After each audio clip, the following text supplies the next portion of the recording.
I mean, enough preamble. We got a pretty fun episode, another themed one this week. Um, Working from cradle to grave, LR 114. We're going to be talking about the new attempts to end child labor protections in the United States, and then we're going to be going to France for a bit, where they are trying to make people work out the rest of their lives, as Macron is waging war on the retirement age in that country. And then we'll have a little bit from Bernie Sanders towards the end. But let's dive right into this first story, because this is a big one. We've covered some of the preamble to this for a while, some of the attacks on child labor protections, particularly in the state of Iowa, that has one of the worst potential new laws coming up. But there are 11 states in this country right now that are waking up in 2023, and they're having their legislators say, yeah, I think those child labor protections that we set up 120 years ago, it's time for those to go away.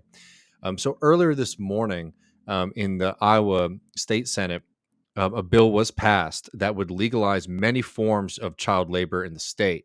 It includes extending the hours for child workers. Kids under 16 can work up to 6 hours a day, according to this new law.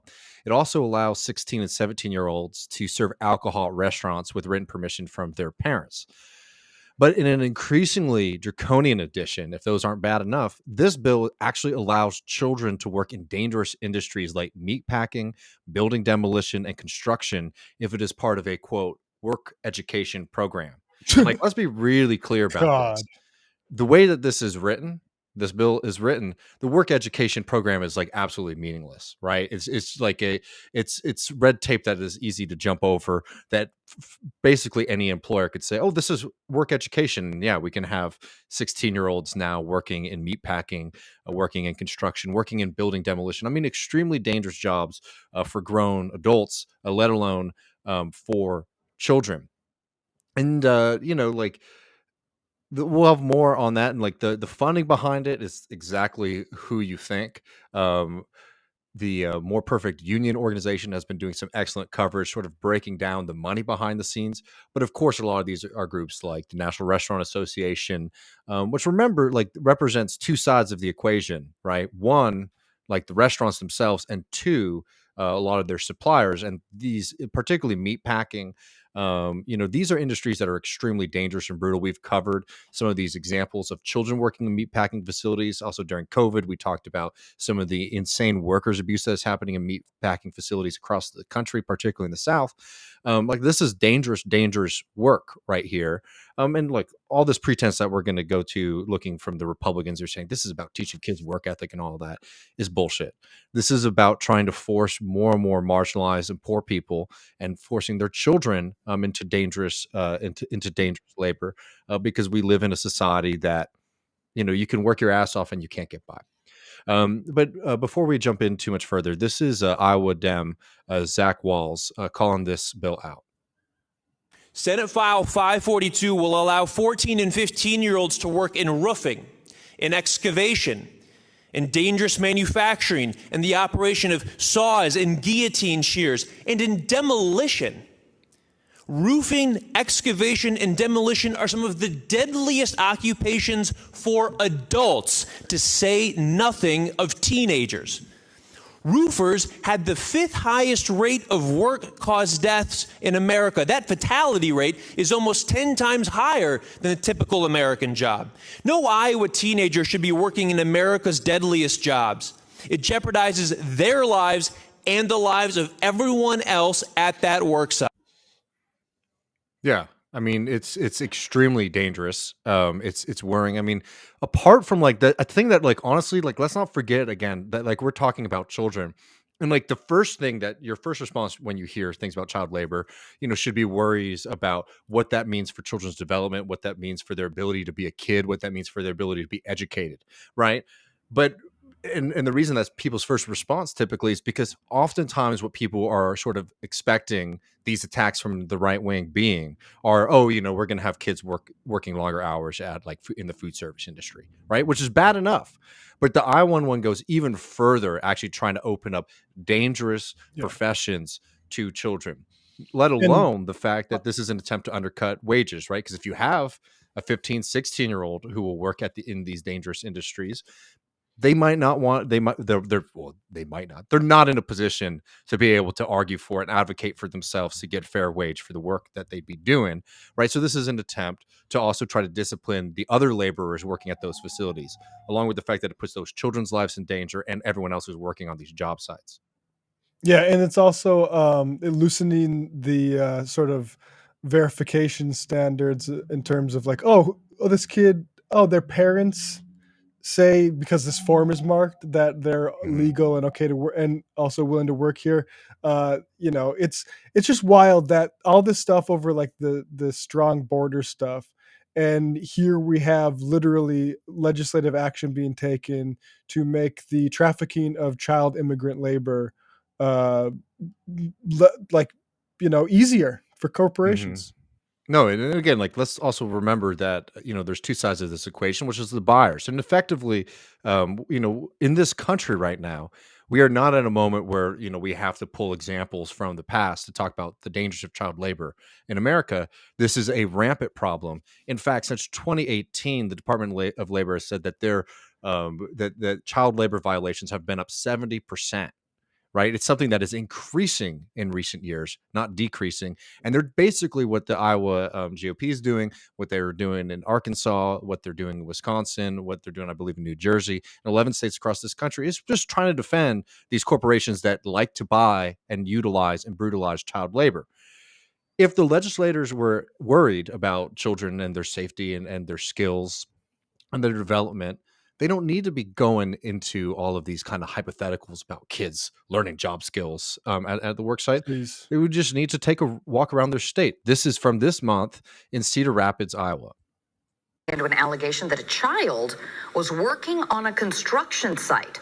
A member of the Regional Council of Carpenters Union says it's one of many alleged violations it found during a tour at the Banjo Block construction site. The union led elected officials through the commercial and residential construction site across from the library. And KCRG TV9's Brian Tabak joins us now live in the studio with more on these allegations. Jim, Beth, the union members recorded video as he led elected officials through development that is getting millions of dollars in tax credits. Union leaders say they noticed several safety hazards, nails hanging out of boards, exposed wires, and holes in some of the boards. But the biggest issue, they say, is what appeared to be a worker who may have been no older than 12.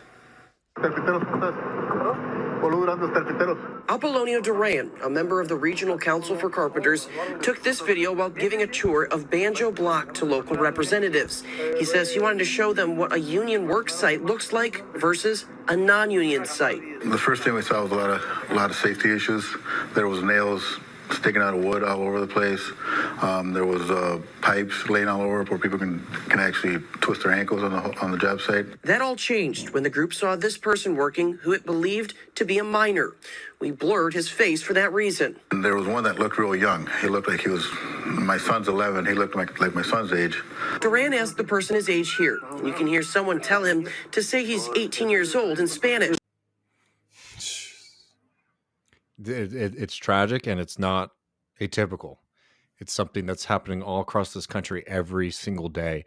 And major corporations, across this country have been exposed for utilizing, oftentimes purposefully looking the other way when it comes to child labor. I mean, we've talked a lot, for example, and we'll talk about it in a little bit, what's been happening with Hyundai, where they've been, utilizing significant amounts of child labor all throughout their supply chain. But again, like, this is like a real kind of code red moment. And what is, it's not surprising. That doesn't mean it shouldn't make you mad. Is the way that the right is responding to this, particularly libertarians, right? Who, for the most part, sort of, at least in my experience with them, will sort of cower at the reality of the worldview when it comes to child labor. So, like, yeah, that's probably a regulation that I'll stand with. Well, we're seeing them start to push back on child labor laws in this country and trying to do straight up propaganda about this. And let's make sure that we give people credit on this, because I think it's important to credit people for their work, Matt. This is by somebody, Emma Camp, for Reason. And this is their argument about all the freak out from all these kind of silly people who don't understand the market when it comes to child labor. You work here? Yeah. How old are you? 13. Oh my god. Is that even allowed? This video went viral recently after it was uploaded to Twitter by a pro-labor advocacy group called More Perfect Union, which then pointed the finger at the National Restaurant Association, a lobby group funded by big food corporations, calling it a key driver behind new bills letting kids work dangerous jobs. Sure, taking drive-through orders and slinging waffle fries at a Chick-fil-A your dad owns sounds like the definition of danger. Exactly like working in a coal mine. All right, Matt, do we have this slideshow handy? But let's just be very clear about the substitution that they're trying to do here. All of the arguments from the right are about this is just like the nice summer job that you worked when you were a kid, right? That's not what we're talking about here, right? Again, those things, right? That kind of like, oh, get some work experience, get some life skills was already covered under the law. I know that between Matt and I, we both worked when we were young under rules and regulations for how much we could and how long we could and where we could. Like this is not something that like has been banned or outlawed anywhere. What we're talking about right now is a bill to severely curtail children's right to be a kid, to enable corporations to be able to exploit child labor, right? This is again McDonald's, Chick-fil-A, all these corporations when they hire children to do this kind of work, did those kids get the full the full amount of the value that they create when they're working there? No. McDonald's, Chick-fil-A, and all these corporations profit immensely off of all these kids' labor. So this idea that like, oh, this is a sacrifice from these capitalists to try to like invest in the youth and invest in our community is also bullshit. Insane. Right? And there's a lot of these companies that actually makes up a significant portion of their workforce, right? And that's a bad thing. Do we have this slideshow handy, Matt? That we can Yes, put up got it for right folks? here. Because this argument here that again, that what we're talking about is kids, making ice cream and taking orders at McDonald's is bullshit. These are just from the past couple months. Exclusive U.S. Labor Department probes Hearthside Food Solutions for possible child labor violations, citing sources. This is Reuters. Next one. This is another one from USA Today. Company hired over 100 children as young as 13 to clean meat processing plants, Department of Labor says. Next one. Hyundai. Child workers found throughout Hyundai Kia supply chain in Alabama. And there's this great report. One more. Yeah, two. 12-year-olds can't buy cigarettes, but they can work in tobacco fields. That's the reality in America right now. We have this last one. Really, harrowing but thorough investigation from the New York Times that people should definitely take some time to read later. Alone and exploited migrant children work brutal jobs across the United States. Arriving in record numbers, they're ending up in dangerous jobs that violate child labor laws, including in factories that make products for well-known brands like Cheetos and Fruit of the Loom. And there's a couple more sections here, Matt. Yep. Migrant child labor benefits both under the table operations and global corporations, the New York Times found. In LA, children stitch Made in America tags into J. Crew shirts. They bake dinner rolls at Walmart and Target, process milk using Ben & Jerry's ice cream, and help debone chicken sold at Whole Foods. As recently as the fall, middle schoolers made Fruit of the Loom socks in Alabama. In Michigan, children make auto parts used by Ford and General Motors. The number of unaccompanied minors entering the United States climbed to a high of 130,000 last year, 3 times what it was 5 years earlier, and this summer is expected to bring another wave.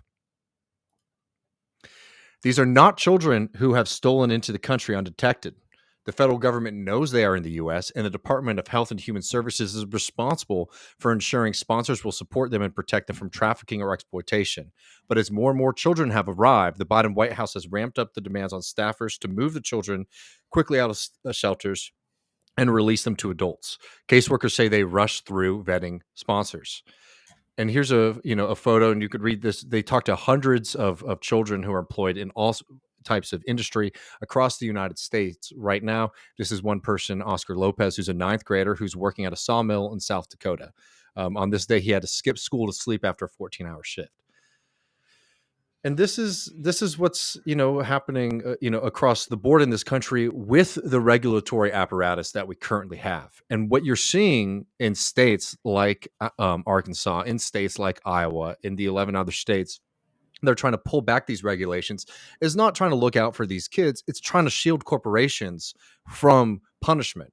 The punishment for, for hiring and exploiting children is already way too low in this Yes. country. And also, like, at the time when the right, and again, like, you can only point out right wing hypocrisy so much, but like at a point when the right is all like, think about the kids are being groomed, all this stuff is happening. Right. Absolute silence on something that's actually happening, right? Not just some like insane thought experiment made up by a bigot, actually happening all across this country. Unfortunately, probably in your community right now. Yeah. Silence. And in fact, working to enable this continued exploitation of children.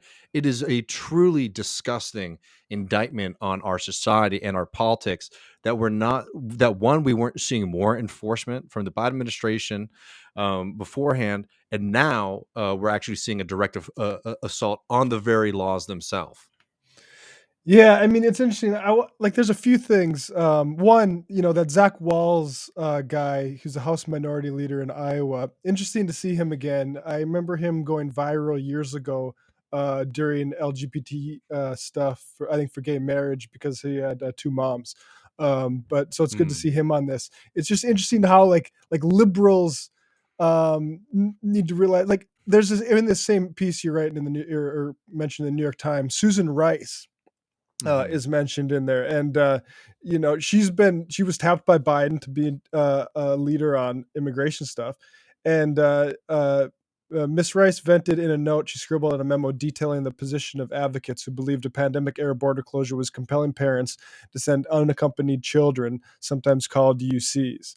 And this is Title 42 we're talking about. This is BS, Miss Wright wrote, according to a copy of the memo reviewed by The Times. What is leading to voluntary, quote, she put, separation is our generosity to UCs. And so that's just the mindset of her. And you can just look up her son, who was coordinating with Niall Ferguson to go into get opposition research on Stanford students years ago. But yeah, it's really gross. And then to the Reason folks, like, Reason will lull you to sleep every once in a while when they cover police brutality, asset forfeiture, drug policy, or something like that. And then they remind you, oh yeah, this is why this is their ties to ALEC, the American Legislative Executive Council. This is their ties to the Koch brothers, when they're coming in midst of all this, being like, oh, actually, this isn't about, like mowing your lawn for your neighbor. This is about trafficking kids that are undocumented and don't have parents that can say, actually, don't put them through that machine to clean it out. That's Or exactly, and because it's good for the bottom line. Or even, I mean, talking about a lot of the people who are undocumented in this country who are in these situations, oftentimes, particularly like in some of the examples from the Hyundai plant, it's because these families are living in abject poverty in the United States, right? And yeah, I mean, I definitely agree in the sense of like you shouldn't be sending your kids to work, or the kids that you're responsible for taking care of. But a lot of those kids, for example, in the Hyundai plant, like they were living in like desperate situations where they were sort of being encouraged by their guardians to go and work. And again, like you can't compartmentalize these things, right? They all exist in concert with each other. The devastation that, for example, the United States has done to Central America plays a role in this. The devastation our system and capitalism bosses do to workers in this country plays a role in this, in creating the need, right? They create the circumstances where there are people who are born into this world and are just sort of thrown up against the wheel here. Yeah. They're thrown into these machines where children don't get the right to be a child And because this of the isn't, brutality of the system. yeah, sorry to cut you off. This is in the context of the continuance of Stephen Miller's preferred border policy, which he wanted to do for Ebola, and then it's like, okay, let's do it for coronavirus. Trump's like, fine, and Biden has continued, and that's basically us saying we're not going to do refugees anymore, and that is one, against international law. And two, we can be doing that. We easily have the capacity and the wherewithal to do this. And what happens when you actually process somebody and their family and get these people actually into America as refugees? They're less liable to be victimized by one of Yep. these plants. Mm-hmm. No, I mean it's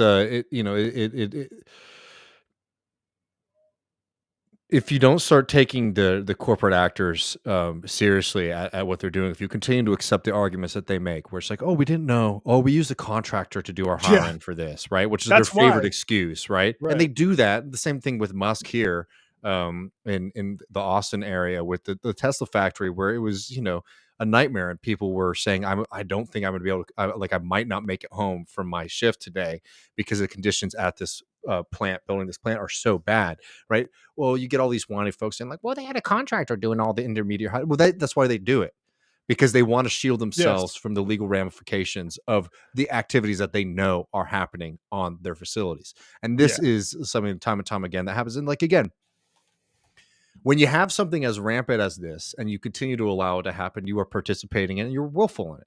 And the United Yeah. States government for a long time has been willful, saying like, yeah, we will throw some generations of children up against the grist mill of like American capitalism. We will continue to throw millions and millions of workers against this system, because as long as GM, as long as Nestle, as long as Whole Foods are making good money, that's good for us, and that's who we're listening to first and foremost, right? So like a few things here, like the one, like, continue to like shed light on this and push back. Like the House is dominated by the Republican Party in Iowa, so very likely that they'll be able to get this to their governor. But continue showing up and pushing back, and also don't get distracted by the dumbass bullshit, because you've seen there are other folks. Like I was watching The Hill, and I can't even remember the fellow's name. They're like token libertarian on the program, saying, well, they don't think the government should be in between consenting people making a contract with one another, right? And it's like, well, this isn't consenting, right? When you have children No. who are being forced into this kind of work. And on a larger point, though, Matt, it also shows that the entire idea of like the consensual contract that libertarians love to fixate on is bullshit too, right? Because Yeah. the vast majority of people wouldn't be consenting to the conditions and the pay that they're getting for the work that they're doing if they weren't up against starvation, and depravity and extreme poverty in this country, if they don't consent, right? Like this is like shows exactly this whole kind of like thought experiment style worldview that is libertarianism, that is what much of like free market ideology is complete bullshit.